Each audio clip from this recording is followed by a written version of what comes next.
Welcome to my channel. Hit that like, tap subscribe, and join the fam. Thank you. The Last Passenger. Daniel worked the night shift driving a city bus. The route was always empty after midnight. Just a few drunks, the occasional night worker. But one night, as he was turning down a normally dim stretch of road, he saw a woman standing at the stop. She was pale as snow, had long flowing black hair, and an old-fashioned dress that seemed almost damp. He pulled up, the engine rumbling to a stop. She climbed aboard without a word and sat at the very back. Daniel glanced in the mirror every so often. She never moved, never blinked. She just stared straight ahead. At the next stop, he opened the doors for a man waiting.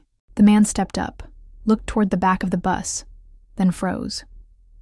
His face drained of all color, and he stumbled back out onto the street. Daniel watched, confused, as the man ran off down the sidewalk, not stopping to look back. Daniel looked again into the mirror.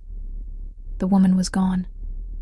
His stomach dropped because the bus hadn't stopped long enough for her to get off. He twisted in his seat, scanning the aisle. There was nothing there. He looked back at the front of the bus, then slowly turned back to the empty seat. And that's when he heard it. A wet, gurgling breath right behind him. Slowly, he turned. The pale woman was standing just inches away from his face. Water was dripping from her long black hair. Her dress was soaked through, clinging to her in all the wrong places. And her eyes, they were pools of infinite sadness.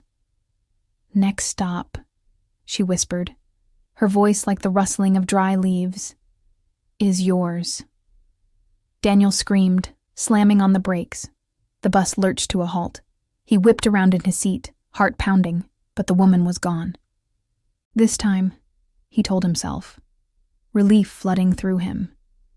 It had been a dream, a hallucination brought on by stress and fatigue. But as the first rays of sunlight peeked over the horizon, he noticed something odd. On the windshield, right in the center, was a single drop of water, just like a teardrop. And beneath it, scrunched into the corner, was a damp, wilted flower. A single yellow rose. He reached for it, his fingers brushing against its velvety softness. In that instant, the bus lurched forward. Daniel gripped the steering wheel, his knuckles white. In the rearview mirror, he saw the rose blossom once more, this time inches from his face, its petals unfurling with a soft rustle, revealing the pale hand of the woman from the stop. She smiled at him then, her eyes shining with a cold, otherworldly light. "Didn't I tell you?" she whispered, her voice echoing with an unearthly resonance. "Next stop is yours."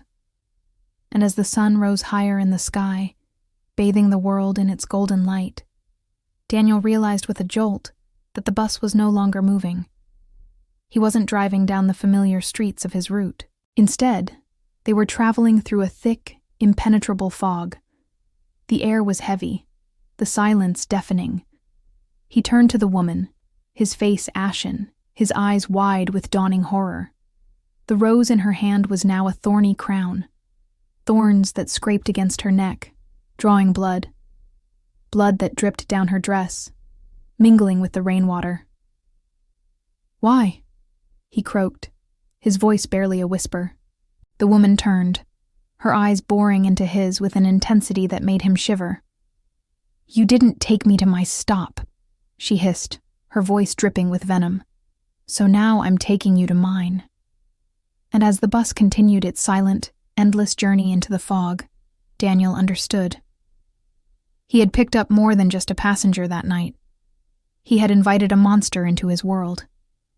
Now trapped in a nightmare of his own making, he cried out as the thorns ripped through his skin, their icy touch stealing away his humanity, leaving him nothing but a shell, a vessel to be filled with the darkness that had claimed the woman in the old-fashioned dress.